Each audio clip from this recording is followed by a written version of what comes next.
Goeienaand en baie welkom by ons eerste aanbieding van Eindtyd Onthullings.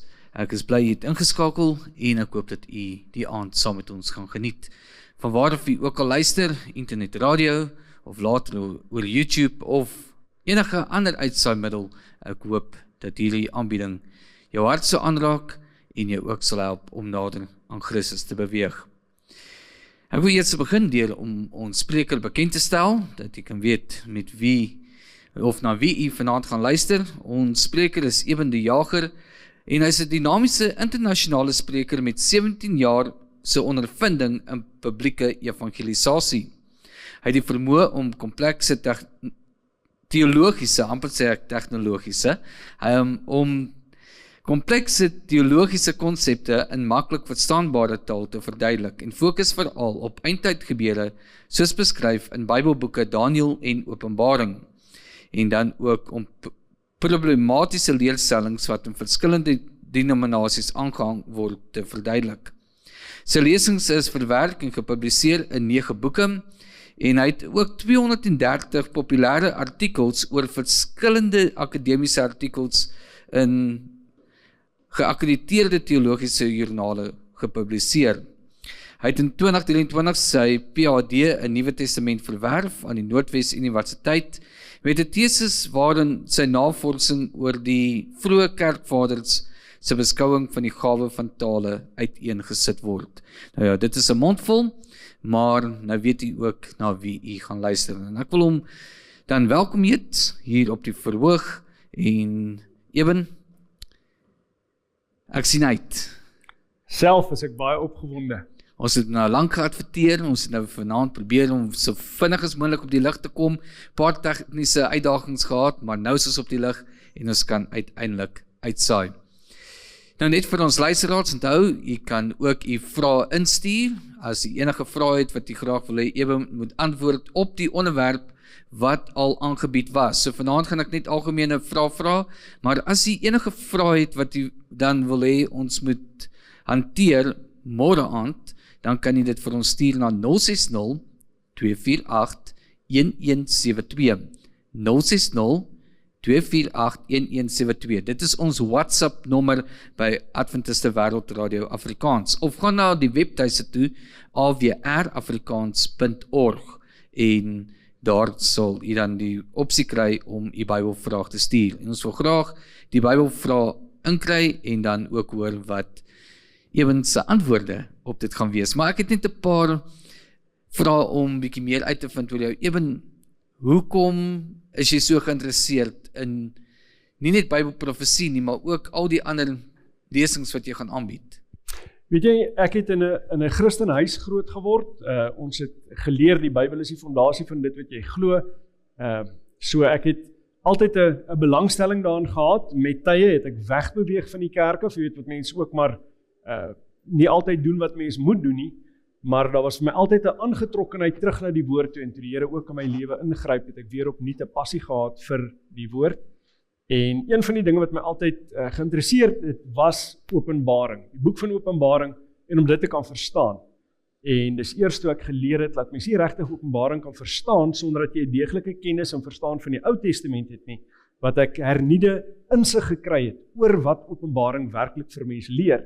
Dit het vir my affiniteit gegee vir die profetiese tekste in die Bybel, spesifiek die boek Daniël en die boek Openbaring. So dit is waar ons met hierdie reeks gaan begin, en van daar af gaan ons op die ouende eindig in Openbaring hoofstuk 17, net so vlugtig om te sien wat die wyn van Babylon is. Dis 'n verwysing na leerstellings, en dan gaan ons delf in die volgende klomp aanbiedings in verskillende leerstellings wat daar in kerke aangehang word, wat net eenvoudig nie strook met dit wat die Bybel werklik leer nie. So dis ook met belangrik is dat ons dit bestudeer. Nou luisteraars, ek het vir u, of die wat ook kyk, later ek het vir u genoem, hy het 9 boekies geskryf, een van hulle hou ek in my hand vas, wat genoem word die beeld van die toekoms, en dit is ook dan die onderwerp wat jy met ons gaan bespreek nou. Maar daar is op hierdie oomblik, as ek reg verstaan, 9 boeke. 9 boeke, die 10de ene is in proses, hy behoort oor so omtrent 2 maande, behoort hy gereed Nou te wees. vertel ons net vinnig, waaroor gaan al hierdie boekies?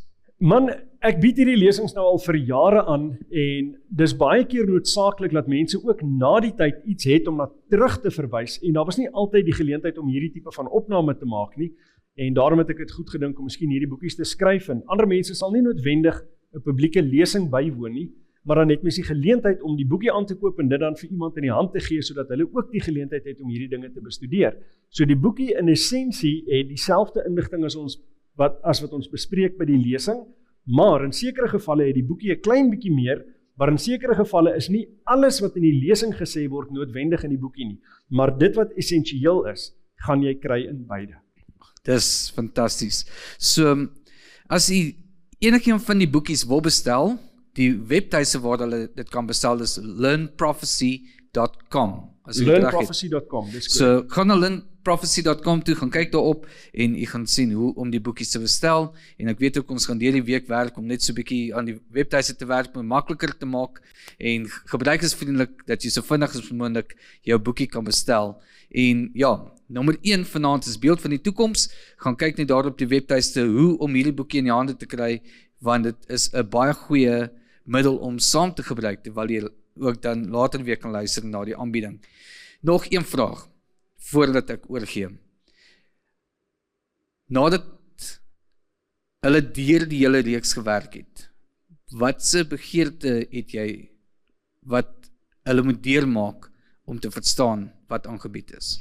Goed, vir my is die kruks van al hierdie aanbiedings nie om net interessante nuwe inligting te deel of enigiets van daai aard nie. Vir my is die belangrikste dat hulle van deur Daniël na Openbaring toe kan werk in die Ou Testament kan sien hoe God die toekoms ken, hoe hy die toekoms bekend gemaak het aan die mens, sodat jy op die einde by Openbaring kom en dis nie die Openbaring van Johannes soos wat baie Bybel sê nie. Dis die Openbaring van Jesus Christus. Die fokus is altyd Jesus Christus.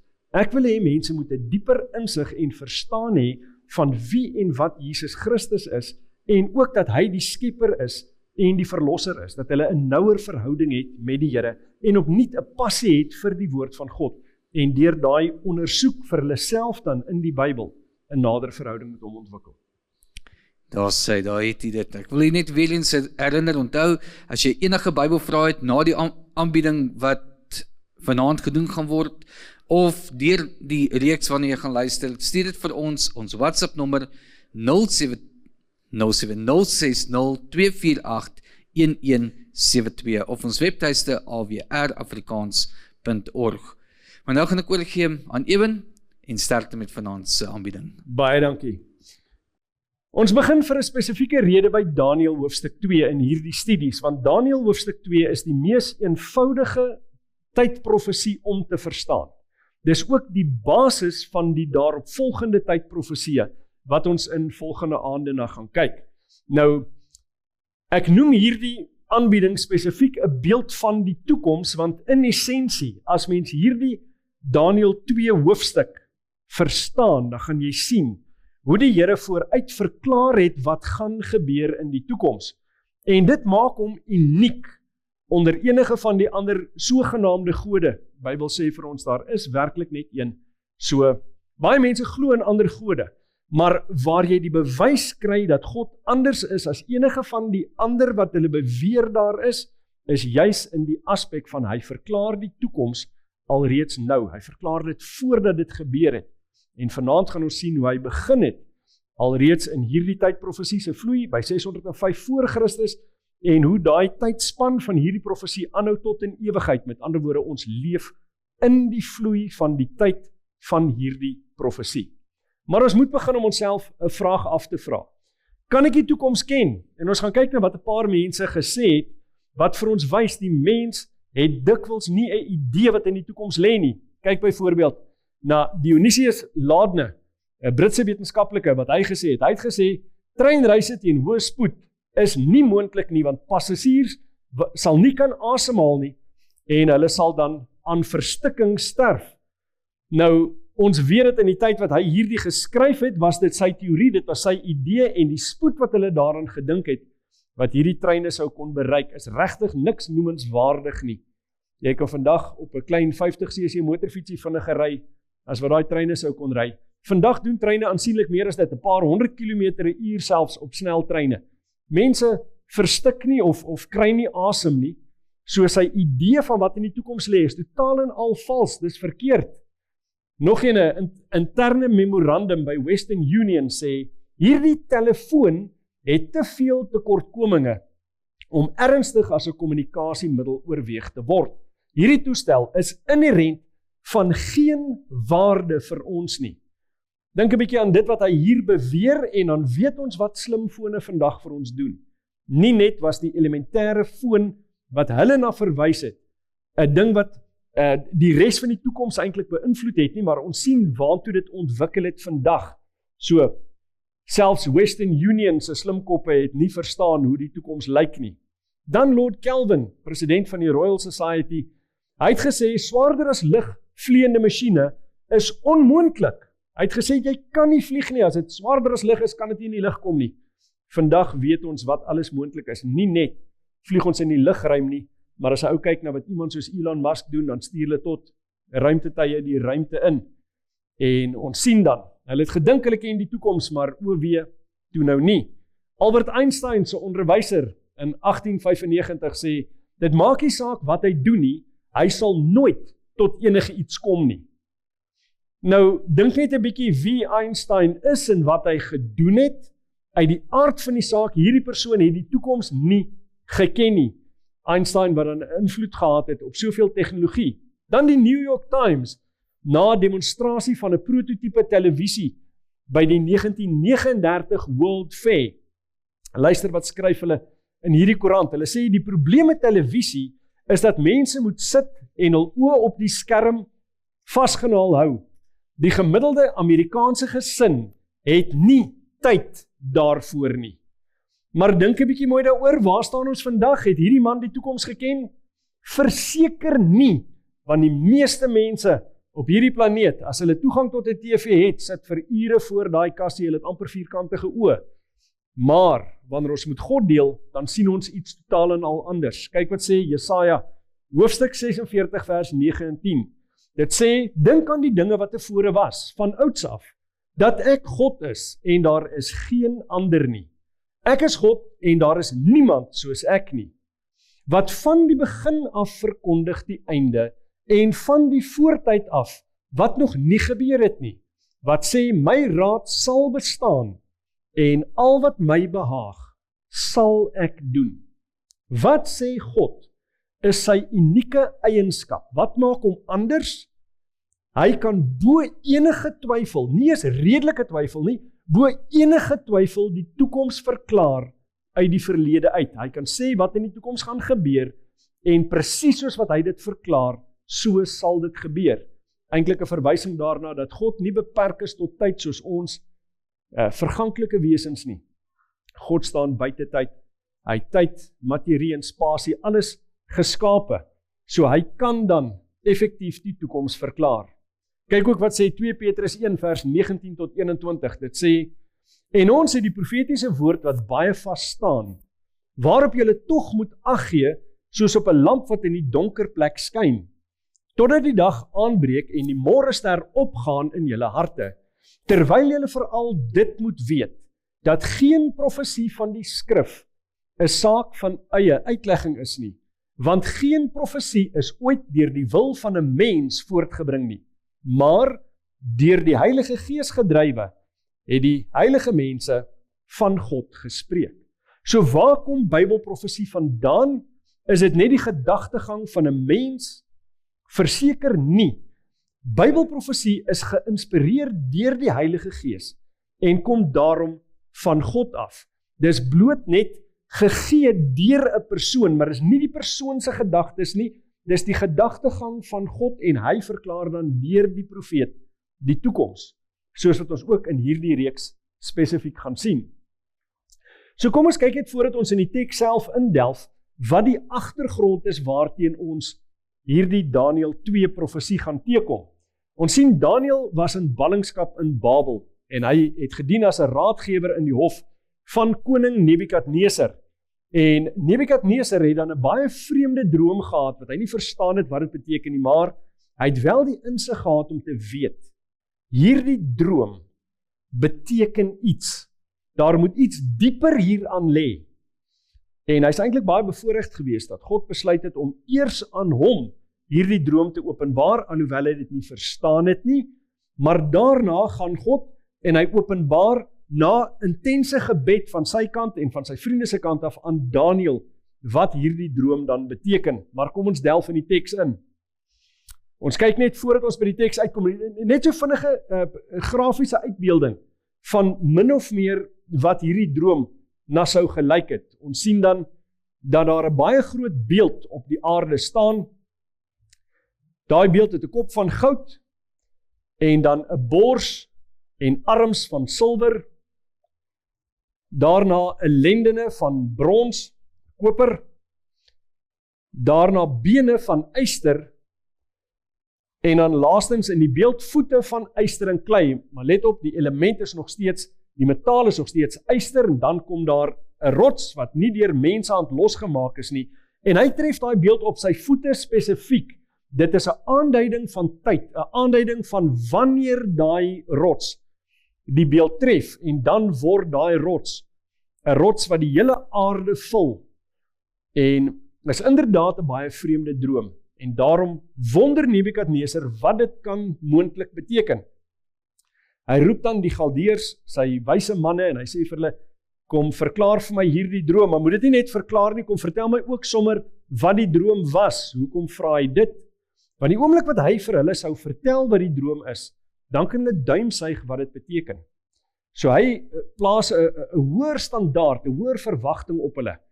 Hy sê, vertel julle my wat is die droom, en verklaar dit dan. Hulle sê, dis onmoontlik, niemand in die hele geskiedenis van die mensdom kon dit doen nie. En hy sê dan wel, as julle dit nie kan doen nie, moet julle doodgemaak word.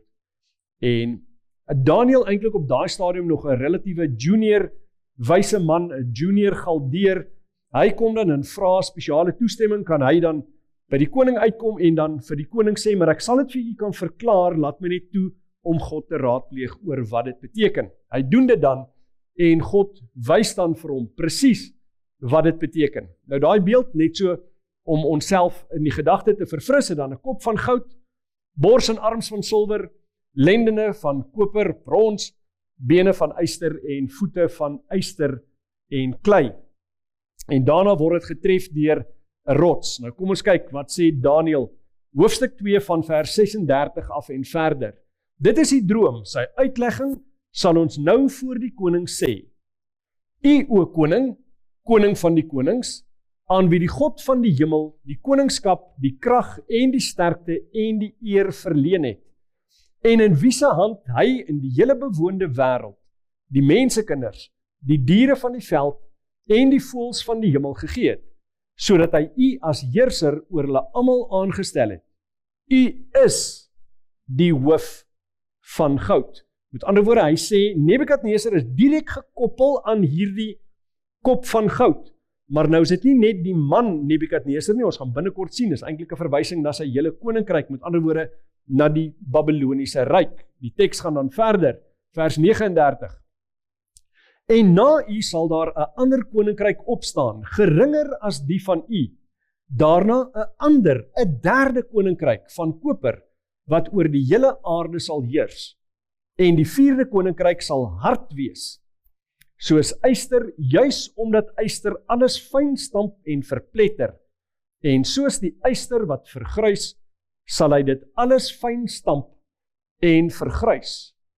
En dat die voete en die tone, soos u gesien het, deels van pottebakkersklei en deels van yster was, dit sal 'n verdeelde koninkryk wees, en van die hardheid van die yster sal daarin wees, omdat u die yster met kleigrond gemeng gesien het.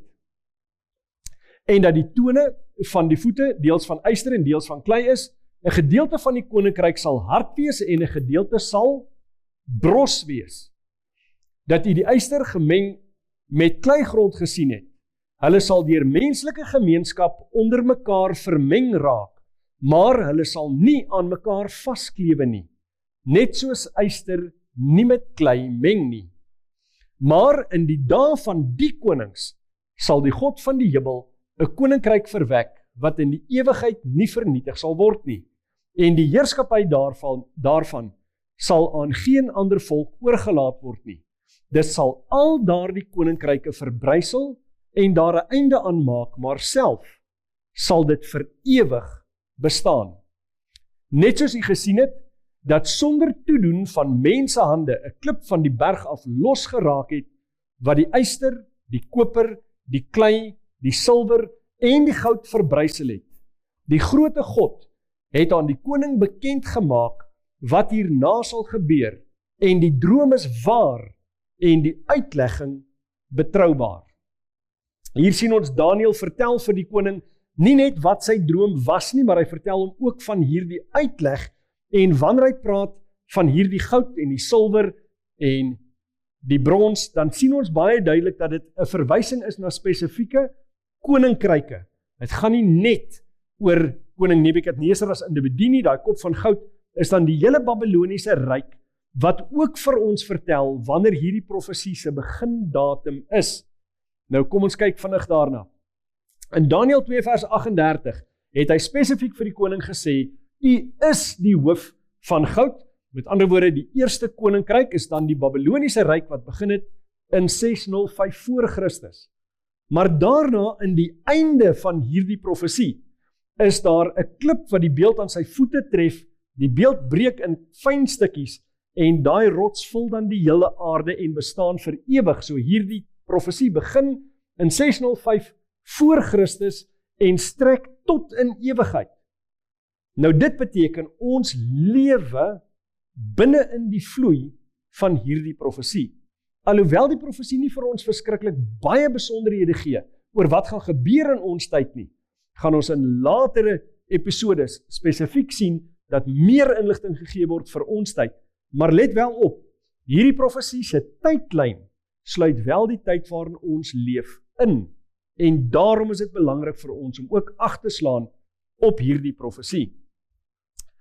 Nou, as ons kyk wat staan in Archaeology in the Bible, geskryf deur George A. Barton, dan sê hy, Nebukadnesar, koning van Babylon, die hersteller van Esagila en Ezida, seun van Nabopolassar is ek. Hy haal daar aan wat hulle op 'n tablet gekry het, wat geskryf is dan deur Nebukadnesar. En hy sê, die versterkings van Esagila en Babylon het ek versterk, en die naam van my heerskappy vir ewig gevestig. Nou sy konsep van vir ewig was dat hy dan hierdie koninkryk skep en sy koninkryk nooit vernietig gaan word nie. En is eintlik so 'n bietjie van 'n vooruitblik vanuit die tydperk van Daniël 2 en wat in Daniël 3 gebeur, wanneer Nebukadnesar 'n beeld laat bou wat van kop tot tone uit goud bestaan. Alhoewel hy aanvanklik hierdie uitleg van Daniël aangeneem het, verwerp hy dit later en hy sê, nee, my koninkryk sal nie verbygaan nie. Maar 'n bevestiging dan van sy koninkryk en sy versterking. Nou, Babylon, die stad, was 'n fenominale vesting. Dit was nie 'n maklike plek om in te neem of enigiets van daai aard nie, en daarom was hy baie selfverseker. Sy stad sal nie val voor enige vyande nie. En ons sien dan, die Babyloniese ryk kom toe wel tot 'n einde, want die Babyloniese ryk het bestaan van 605 voor Christus tot 539 voor Christus. Maar wat het dit dan nou tot 'n einde gebring? Ons gaan moet kyk wat daar gebeur het. Daniël 5 vertel vir ons van die val van Babylon. Daar was hierdie partytjie gehou, en tydens daai partytjie is daar 'n hand wat teen die muur skryf, Mene, Tekel, Upharsin. Nou kom ons kyk wat sê Daniël 5 vers 25 tot 28. En dit is die skrif wat geskrywe is. Mene, Tekel, Upharsin. Dit is die uitleg van die woorde Mene. God het die koningskap getel en daar 'n einde aan gemaak. Tekel, u is op die weegskaal geweeg en te lig gevind. Peres, u koninkryk is verdeel en aan die Meders en die Perse gegee.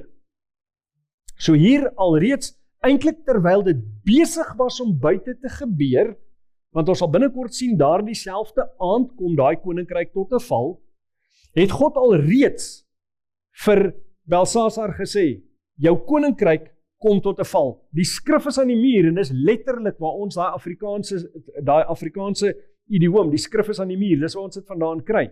Dis gespreek, dis geskryf deur die hand van God. Dis vas verklaar, dit kan nie verander nie. Nou ons sien dan dat die val van Babylon plaasgevind het op die 13 Oktober 538 voor Christus, want Kores gaan en hy val die stad Babylon aan, en hoe doen hy dit? Onthou, dis 'n geweldige sterk vesting, maar die Eufraatrivier loop aan die een kant van die stad in en die ander kant uit onder 'n muur deur, maar andersins is daar nie 'n manier om eenvoudig in daai stad in te kom nie. Maar wat Kores doen?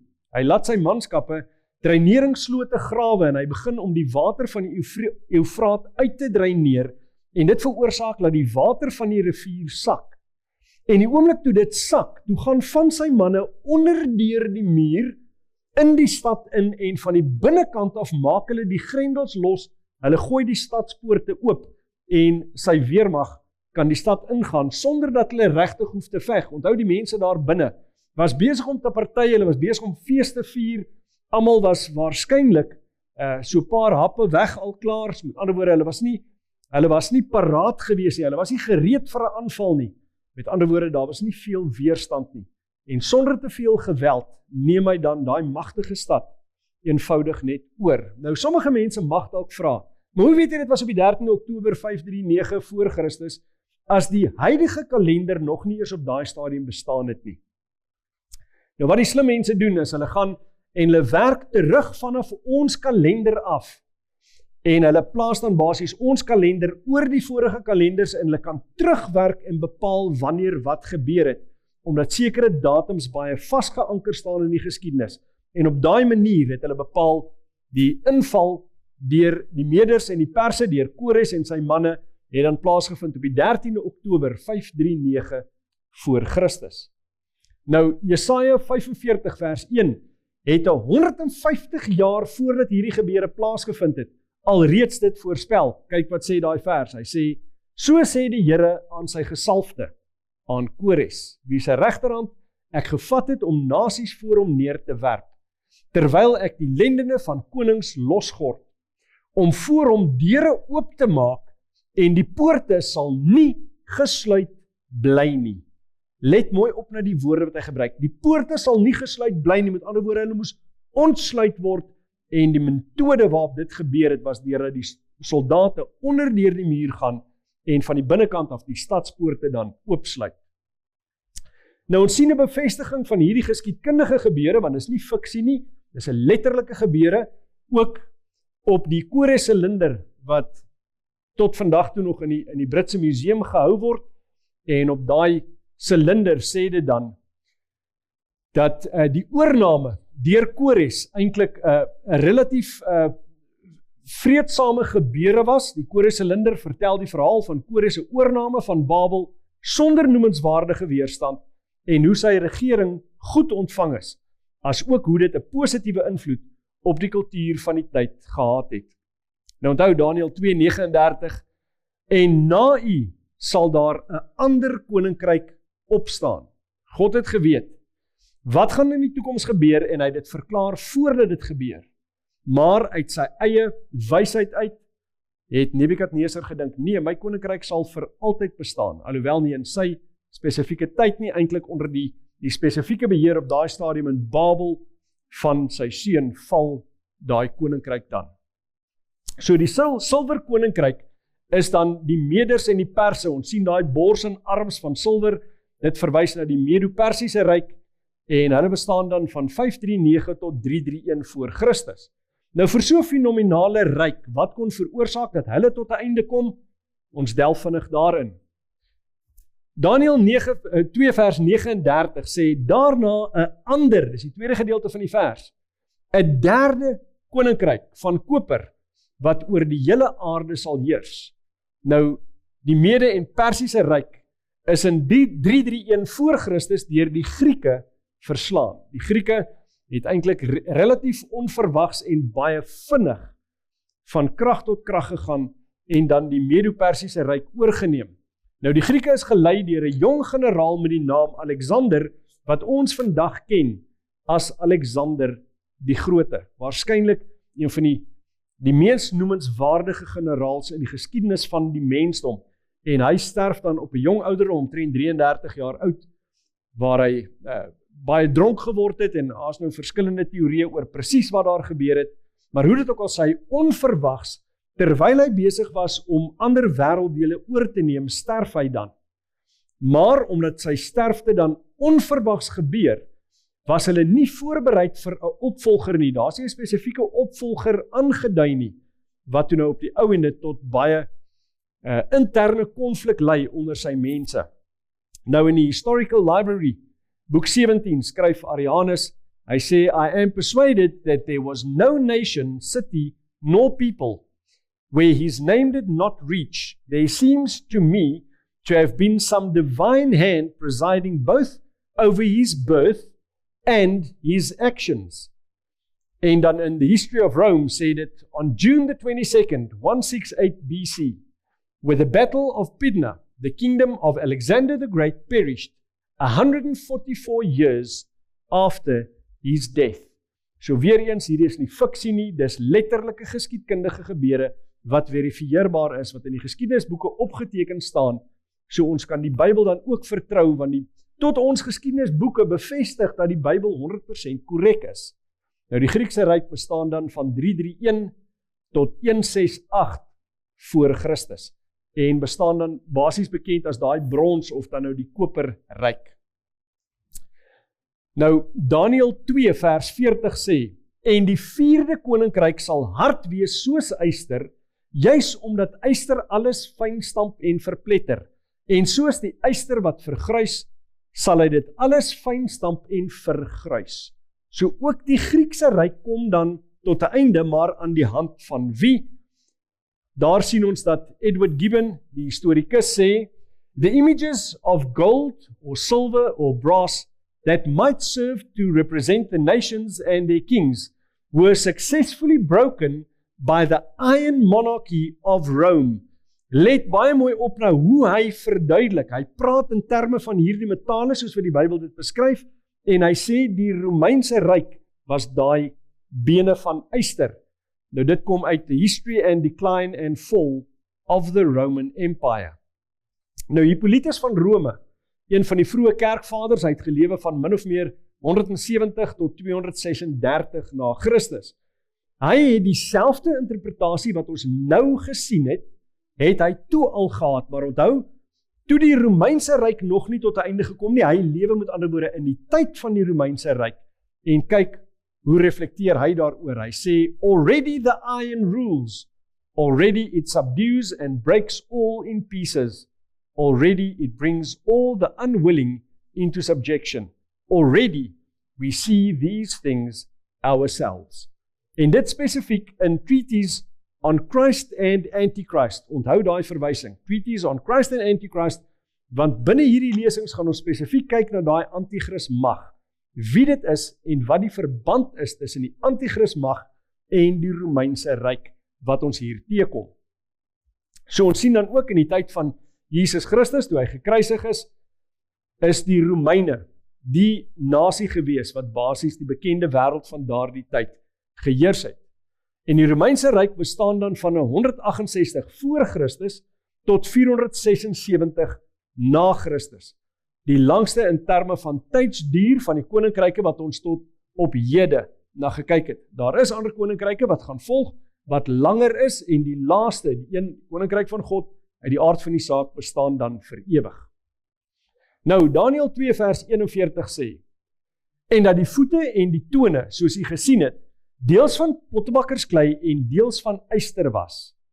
Dit sal 'n verdeelde koninkryk wees, en van die hardheid van die yster sal daarin wees, omdat die yster met kleigrond gemeng gesien het. Nou, as die yster die Romeinse ryk was, en daarna is daar voete van yster en klei, dan beteken dit iets van daai Romeinse karakter bly oor in dit wat na die Romeinse ryk volg. En ons gaan beide in hierdie lesing en in volgende lesings gaan ons spesifiek sien hoe dit definitief waar is. Nou, ons moet onsself afvra, as ons die een nasie gehad het wat die volgende nasie oorwin, wat die volgende bekende wêreldheerser dan word, watter nasie, watter koninkryk het die Romeinse ryk oorgeneem? As ons onsself dit afvra, dan kom ons agter, maar daar was nie 'n spesifieke ryk nie. Niemand het hulle oorgeneem nie. So wat het dan gebeur? Hoe die spesifiek die westelike Romeinse ryk, hoe het hulle tot 'n einde gekom? Nou, Rome was verdeel en kon sedertdien nooit weer herenig word nie. Vir 1660 jaar plus was geen poging tot hereniging ooit suksesvol nie. Nou onthou dat die teks vir ons vertel het dat daar ondertrouing was, dat daar verskeie forme, verskeie pogings was om te herenig, maar almal van hulle was onsuksesvol. Nou hierdie verdeling kan ons vandag sien, onthou, daai voete het dan nou 10 tone, dit beteken dat daai verdeling van die westelike Romeinse ryk eintlik 'n verdeling in 10 was, wat dan nou gaan probeer om te herenig, en hulle is dan die Anglo-Sakse, die Franke, die Allemane, die Lombarde, die Oosgote, die Bourgondiërs, die Heruli, die Suevi en die Wesgote, en dan laastens hier in Noord-Afrika, die Vandale, letterlik die woord waarvan af vandalisme in Afrikaans vandaan kom.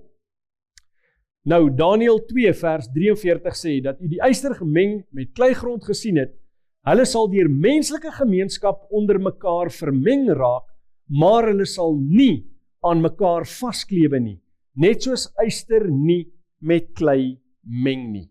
Daai poging om hereniging te bring, sal val. Wat vertel die geskiedenis ons daarvan? Is hierdie profesie waar? Wanneer ons gaan kyk, dan sien ons dat koning Christian van Denemarke, hy het getrou met koningin Louise van Hesse-Kassel, en hulle het 'n hele string kinders gehad, en daai kinders het dan nou ondertrou, en hulle dan nou in die koningshuise van Europa geregeer. Nou as ons so vinnig daardeur kyk, dan sien ons Christian die 9de van Denemarke, hy trou met Louise van Hesse-Kassel, en omdat sy kinders onder ander nasies introu, word hy genoem die skoonpa van Europa. En ons sien dat Frederik die 8ste van Denemarke, hy word later die koning van Denemarke. Alexandra van Denemarke, die dogter, sy trou met Edward die 7de van Engeland. Prins William van Denemarke, hy word George die 1ste van Griekeland.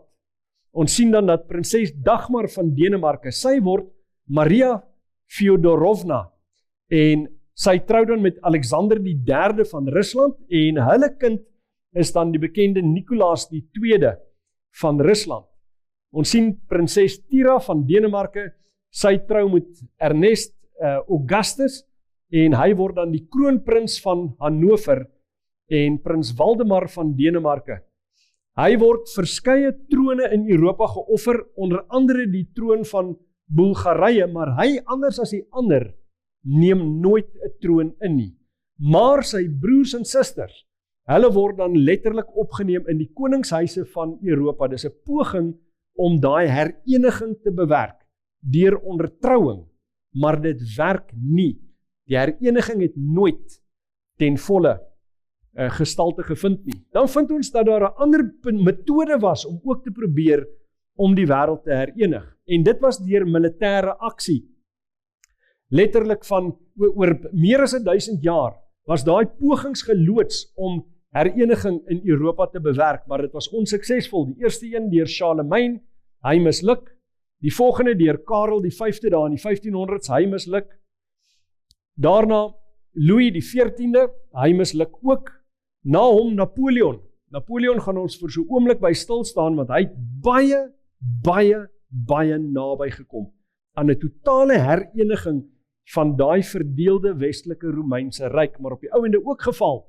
Maar kom ons kyk wat sê Dr. Thomas Arnold oor hom. Hy sê, maar oor 'n afstand van 30 jaar moet diegene wat in die tyd van gevaar geleef het en die omvang daarvan onthou en nou kalm hersien wat daar in menslike krag was om dit af te weer, erken, dink ek, bo alle kontroversie, dat die verlossing van Europa uit die heerskappy van Napoleon nie deur Rusland, Duitsland of Engeland teweeggebring is nie, maar deur die hand van God alleen.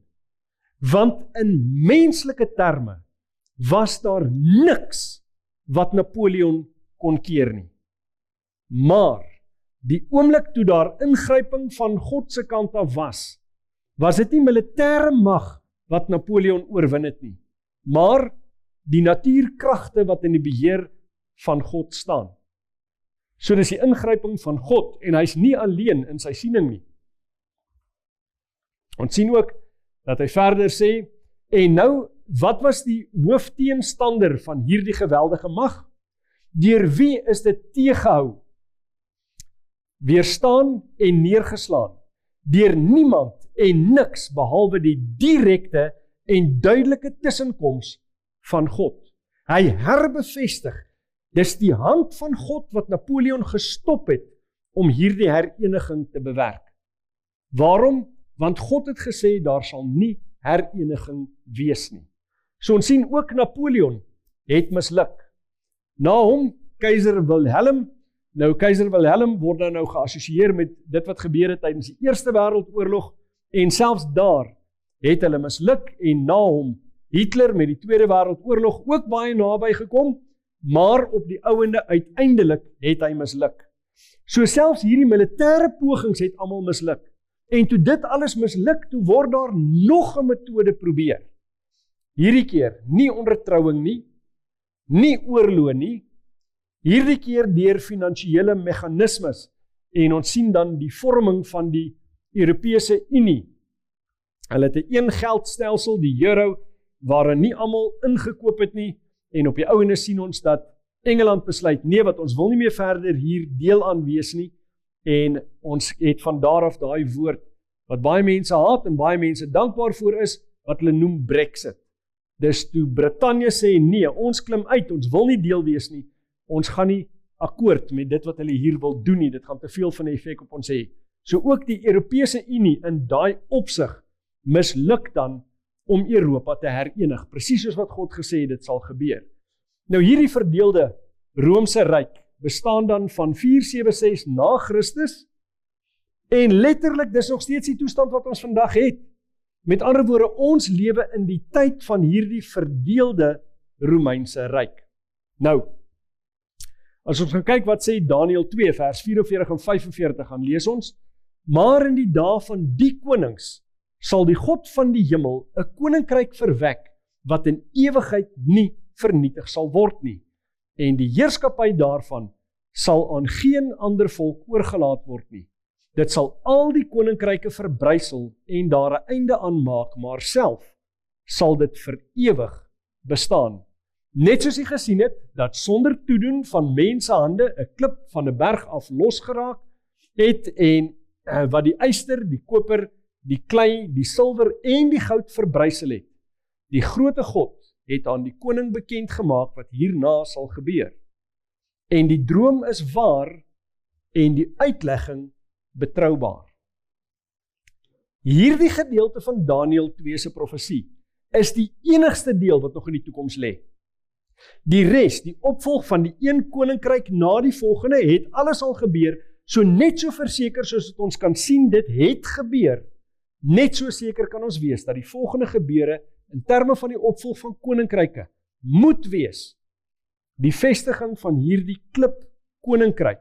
En dis 'n beeld van die koninkryk van God self. En daarom is dit 'n koninkryk wat nooit tot 'n einde gaan kom soos die vorige is nie. Daarom bestaan daai koninkryk letterlik vir ewig. Nou Openbaring 11 vers 15 sê, en die 7de engel het geblaas, en daar was groot stemme in die hemel wat sê, die koninkryke van die wêreld het die eiendom van ons Here geword, en van sy Christus, en hy sal as koning heers tot in alle ewigheid. So hier sien ons 'n parallel tussen dit wat ons lees in Daniël hoofstuk 2 en dit wat ons kry in Openbaring. In hierdie reeks gaan ons nog velerlei kere sien hoe daar sulke parallelle is tussen dit wat Daniël vertel en dit wat in Openbaring geskryf staan. Nou, die koninkryk van God is dan 'n ewige koninkryk, en Daniël 2 vers 46 en 47 sê, toe het koning Nebukadnesar op sy aangesig geval en Daniël aanbid en bevel gegee om aan hom 'n spysoffer en reukoffers te bring. Die koning het Daniël geantwoord en gesê, waarlik, julle God is die God van die gode en die Here van die konings en die openbaarder van geheimenisse. Daarom was hy in staat om hierdie geheim te openbaar. So aanvanklik het Nebukadneser raak gesien wat die meriete en die karakter van God is, alhoewel hy dit later weer sou verwerp. Die goeie nuus is, alhoewel Daniël 3 vir ons vertel hoe hy in rebellie hierdie kop gemaak het, wat van kop tot tone van goud was, sien ons dat in die gebeure wat daar plaasvind, hy weer eens 'n openbaring kry van God, en die goeie nuus is dat in Daniël hoofstuk 4, wat nie deur Daniël geskryf is nie, maar gedeeltelik deur Nebukadneser geskryf is, kom die man werklik tot inkeer, en hy sien werklik wie God is, en dat God die een is, wat die toekoms kan openbaar. So, wanneer ons nou vinnig terugkyk na hierdie beeld van die toekoms, hierdie titel wat ons gebruik vir hierdie lesing, dan sien ons dis inderdaad 'n beeld van die toekoms, want vanuit die tyd wat daai droom gegee is, was hierdie gebeure toekomsgebeure. So die beeld het vertel, dis hoe die toekoms lyk. Dis hoe die een koninkryk die volgende gaan oorneem. En Daniël 2 se standbeeld is dan waarlik 'n beeld van die toekoms, en ons leef in die tydperk van die voete van yster en klei. Die volgende gebeure is letterlik die koms van Jesus Christus. En die boek Daniël het vir daardie rede dan belang, veral vir ons in hierdie tyd. Nou net so laaste woord. Ek verwag nie dat mense dit wat ek hier sê net eenvoudig vir soetkoek moet opvreet nie. Ek is 'n baie sterk voorstander daarvan dat jy na jou Bybel toe gaan en jou Bybel vir jouself lees. Laat toe dat die Heilige Gees oortuig van wat die meriete is van dit wat hier gesê is. Gaan ondersoek dit vir jouself in geskiedenisboeke saam met die Bybel. Gaan kyk wat gebeur het en laat toe dat die Heilige Gees jou geloof in daai proses opbou. En onthou wat ons vandag bestudeer het, want dit is baie relevant vir dit wat ons ook dan nou môre aand en verder in hierdie reeks gaan doen. Want die een profesie bou op die volgende. Fokus 'n bietjie nouer op spesifieke aspekte daarvan en lig dit vir ons duideliker uit. So probeer om voordat ons môre aan die volgende lesing doen, vir jouself weer hierdie hoofstuk deur te lees. Verfris jou gedagtes daaraan en wees voorberei vir dit wat die Here deur die woord gaan openbaar, ook môre aand. Môre aand se lesing word genoem karnivoriese koninkryke. Miskien vir baie 'n bietjie van 'n vreemde konsep, 'n vreemde titel. Maar ons gaan kyk na Daniël hoofstuk 7, want Daniël hoofstuk 2 en Daniël hoofstuk 7 is parallel. En Daniël 7 fokus dan 'n bietjie nouer op hierdie tydperk van die voete van yster en klei. En daarom kan ek u verseker, daar gaan inligting in wees wat vir u geweldig interessant gaan wees, omdat dit spreek van die tye waarin ons leef. Die entiteite waarvan gepraat word, gaan u duidelik kan identifiseer. So tot môre aand, kom ons buig die hoofde en dan sluit ons af met gebed. Heilige Vader, ons is dankbaar vir die geleentheid wat ons gehad het om u woord te open, om te kyk wat Daniël hoofstuk 2 vir ons vertel. En ons kan so duidelik u hand sien en ook u alwysheid, dat u die toekoms kon verklaar, want as ons terugkyk in die geskiedenis in, dan sien ons duidelik hoe soos wat u gesê het dit gaan gebeur, die een koninkryk die volgende oorgeneem het. En vir ons is daar ook sulke goeie nuus in, want ons weet die volgende groot gebeure volgens Daniël 2 is daai rots wat die voete van yster en klei tref. Dis die wederkoms van Jesus Christus en die vestiging van die ewige koninkryk van God. En ons sien uit na daai dag. Ons sien uit na wanneer ons verlosser gaan sien kom op die wolke. Maar tot dan, Here, hou ons getrou deur die Gees, leer ons en lei ons om getrou te bly aan u woord en die beginsels van u woord, totdat ons verlosser sien kom. Dit bid ons in Jesus naam alleen. Amen.